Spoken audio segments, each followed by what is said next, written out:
Good evening friends अभी अभी CHO का रिज़ल्ट 2 दिन पहले आया है। तो उसमें बहुत सारे बच्चे फ़ेल हुए हैं।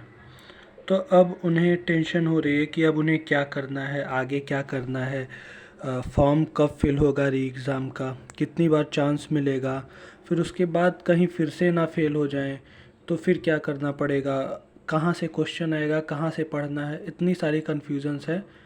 तो ये आप जैसा कि स्क्रीन पे देख रहे हैं, ये पुराना वाला PDF है, पुराना PDF है, जो कि जब वैकेंसी के टाइम आया था, ये जब CCHO की वैकेंसी आई थी तो उसका एडवर्टाइजमेंट का ये PDF है। आप देख सकते हैं 5500 वैकेंसी। तो इसमें मैं आपको एक नोटिफिकेशन में यहाँ दिखाता हूँ कि आपको कितना चांस मिलेगा। यहाँ लिखा हुआ है candidate will have maximum 1 additional attempt to pass the course in upcoming session.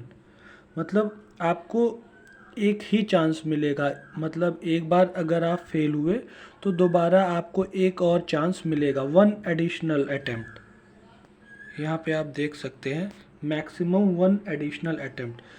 पिछली बार क्या हुआ था, गवर्नमेंट दोबारा चांस दे दी थी, मतलब 3 बार चांस दी थी। एक तो पहली बार, फिर जो फेल हुए उन्हें दूसरी बार, फिर उन्हें तीसरी बार चांस दे दिया गया था। क्योंकि जो वेटिंग लिस्ट होती है वो थोड़ा ज़्यादा टाइम तक आती है, तो वेटिंग लिस्ट में जो स्टूडेंट्स आते हैं उन्हीं के साथ इनका पेपर दोबारा करवा दिया जाता है। उन्हीं के साथ इनका पेपर, जो फेल होते हैं और जो वेटिंग लिस्ट से आए होते हैं, उन दोनों लोग का एग्ज़ाम होता है वो साथ में ही होता है। जैसे कि अभी जितने बच्चे फेल हुए और अभी जो CHO की वेटिंग लिस्ट आएगी या इससे पहले आई है, उनका ट्रेनिंग चल रहा है और उनका री एग्ज़ाम नहीं, उनका जब एग्ज़ाम होगा तो उन्हीं के साथ अभी जो CCHN में फ़ेल हुए हैं उनका एग्ज़ाम दोनों साथ में होगा। उनका जब एग्ज़ामिनेशन का फॉर्म फिल होगा तो आपको डिस्ट्रिक्ट के कनेक्ट में रहना है, कांटेक्ट में रहना, आपको जाके पता करते रहना।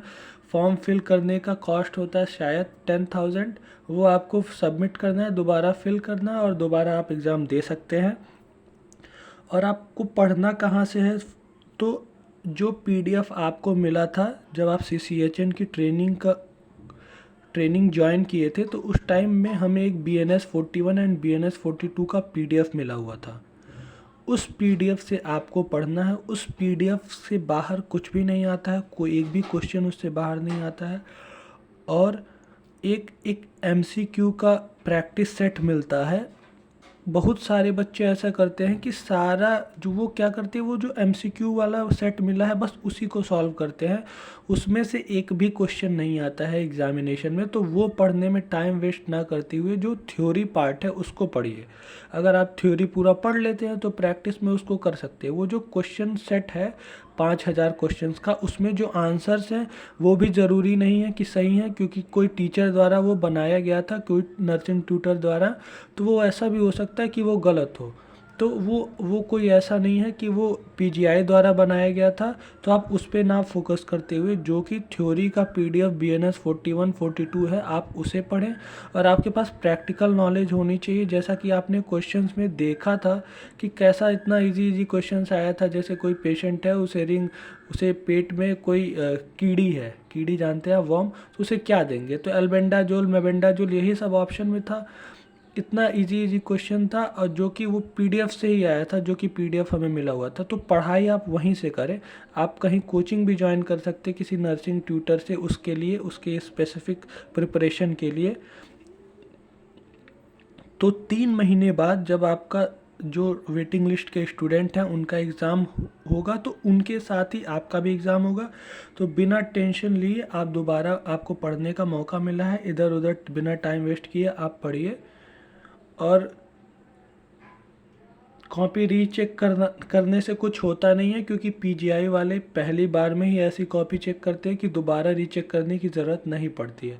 तो आप सिर्फ अभी पढ़ाई पे ध्यान दीजिए। Thank you friends.